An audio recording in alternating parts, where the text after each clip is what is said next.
Aux côtés du porte-parole du ministre de l'Intérieur, nous allons vous donner à mi-journée de cette journée importante qui est celle du match inaugural au Stade de France ce soir, et puis après la réussite du concert inaugural hier soir sur le Champ de Mars, vous donner un certain nombre de précisions de demi-journée et d'éléments généraux au plan national et au plan de l'agglomération parisienne que je compléterai ensuite. Donc je passe tout de suite la parole à Pierre-Henri. Merci beaucoup, Monsieur le Préfet. Un petit point effectivement rapide sur la soirée d'hier qui s'est parfaitement déroulée avec donc le concert inaugural de la Fan Zone qui a permis l'accueil dans des conditions optimales de sécurité de plus de 85 000 spectateurs. C'est un dispositif qui avait été mis en place par les organisateurs avec bien évidemment des forces mobilisées de la préfecture de police de Paris et qui s'est montré particulièrement efficace, notamment dans la gestion des flux, des entrées et des sorties des spectateurs, puisque le concert s'est arrêté à minuit, conformément d'ailleurs à l'arrêté qui avait été pris par le préfet de police de Paris, qui a été parfaitement respecté, et que l'évacuation de la fan zone s'est faite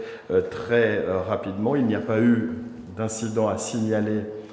hier soir, et 6 individus ont été interpellés en marge de cette manifestation festive qui était ce concert inaugural. À Marseille, il y a eu une bagarre, on en a parlé ce matin dans plusieurs médias, bagarre qui a opposé des habitants à des groupes de supporters anglais. Rapidement, le calme est revenu avec l'intervention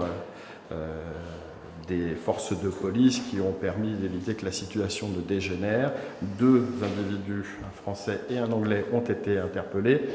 Et on déplore 7 blessés, dont 2 policiers nationaux et 2 policiers municipaux. Alors le point pour ce soir, et le dispositif sera détaillé dans quelques secondes par le préfet de police. Vous savez qu'un certain nombre de mouvements sociaux perturbent des secteurs d'activité, notamment les transports. Pour autant, tout est fait et tout sera fait par les pouvoirs publics, par le gouvernement, le ministère de l'Intérieur et évidemment la préfecture de police de Paris pour acheminer dans des conditions normales les spectateurs et les supporters qui auront à se rendre au Stade de France ce soir. Match d'ouverture de ce championnat d'Europe des nations, de cet Euro 2016, avec un dispositif particulièrement important de sécurité et l'obligation pour tous les spectateurs de se soumettre à des fouilles, à des contrôles et à des palpations. Ces contrôles prennent un certain temps et c'est la raison pour laquelle, compte tenu des mouvements sociaux qui touchent notre pays et la région parisienne, il est conseillé d'arriver très tôt au stade. Les portes du Stade de France vont ouvrir à 18h et tous ceux qui peuvent arriver très en amont du match qui commencera à 21h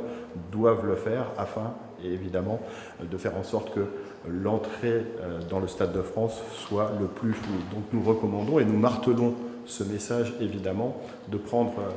le maximum de marge pour pouvoir arriver au Stade de France, prendre ses précautions et faire en sorte que tous ensemble,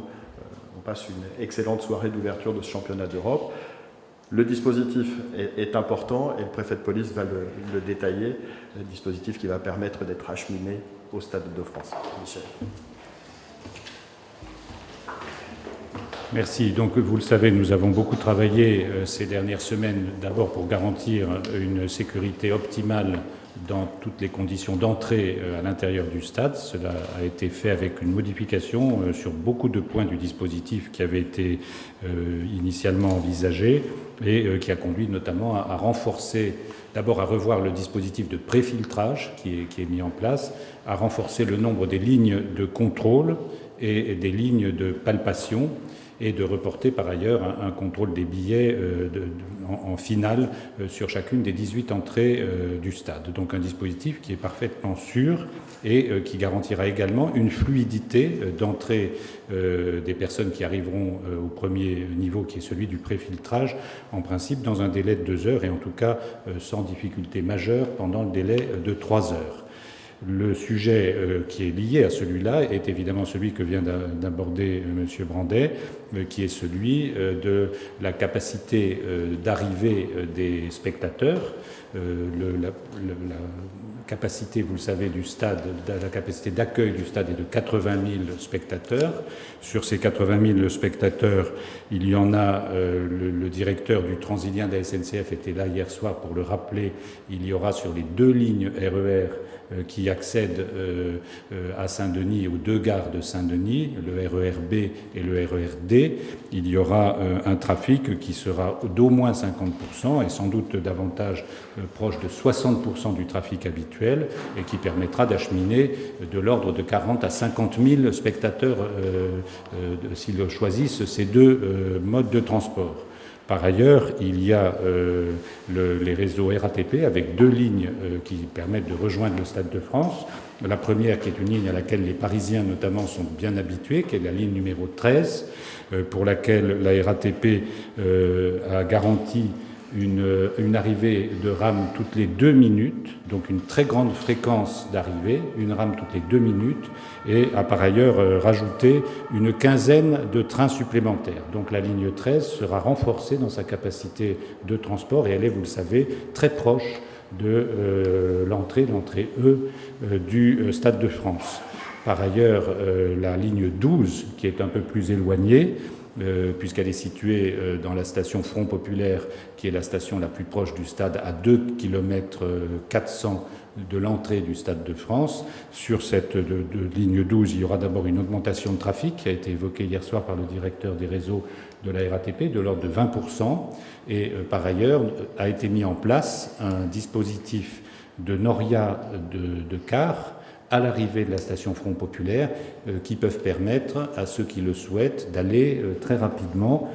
par un itinéraire qui vous est présenté actuellement, de rejoindre très rapidement l'entrée du Stade de France qui permettra de les accueillir en temps rapide puisque cette entrée a la capacité d'accueillir jusqu'à 18 000 personnes pendant la durée des 2 heures ou des 3 heures de contrôle.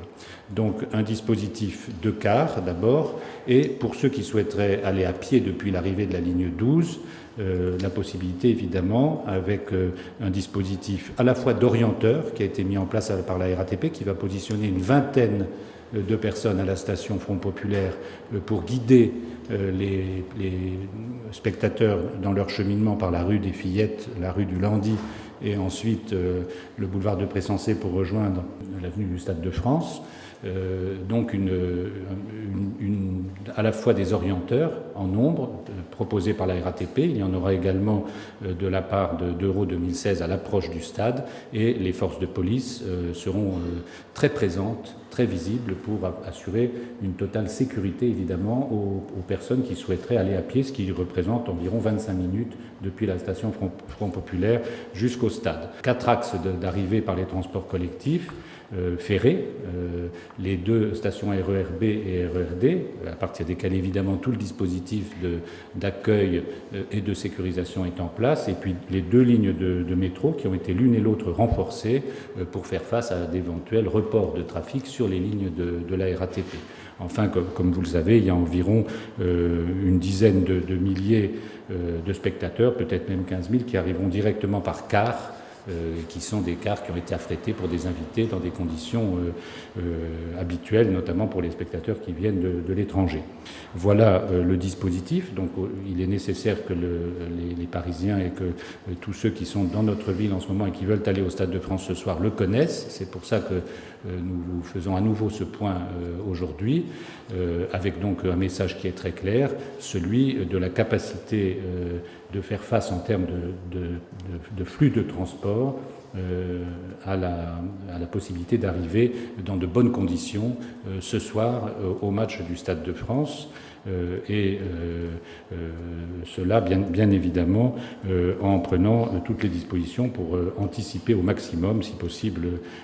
durant les 3 heures, les horaires d'arrivée de façon à les étaler. Et de la même façon, j'ai passé hier un message que je me permets de renouveler à tous ceux qui utilisent les transports, notamment sur ces 4 axes de transport, les 2 lignes lignes de RER et les 2 lignes de métro que je viens de citer, d'essayer d'anticiper, dans la mesure où ils en auraient la possibilité, le retour vers leur domicile s'ils résident en banlieue, ou bien entendu le trajet vers Paris éventuellement. Pour les retours en fin de match, le dispositif a également été augmenté et répond en termes de disponibilité à la capacité de retour sans aucune difficulté, si les flux que je viens de vous annoncer sont au rendez-vous, ce qui sera le cas. Un dernier message, nous avons mis en place sur la préfecture de police une information continue sur le site internet de la préfecture de police, ainsi que sur bien entendu les Twitter, le Facebook de la préfecture et l'application mobile de la préfecture de police, avec ces célèbres notifications push que nous vous avons présentées déjà à plusieurs reprises. Donc tous ceux qui souhaitent suivre en continu l'évolution de la situation, qui connaîtront également toutes les consignes de comportement, ce qu'il ne faut pas transporter dans le sac pour accélérer les opérations de contrôle, tout cela sera consultable évidemment en continu dans la journée, de façon à ce que cet événement soit une parfaite réussite ce soir, comme il faut bien dire le concert inaugural hier soir l'a été au Champ de Mars.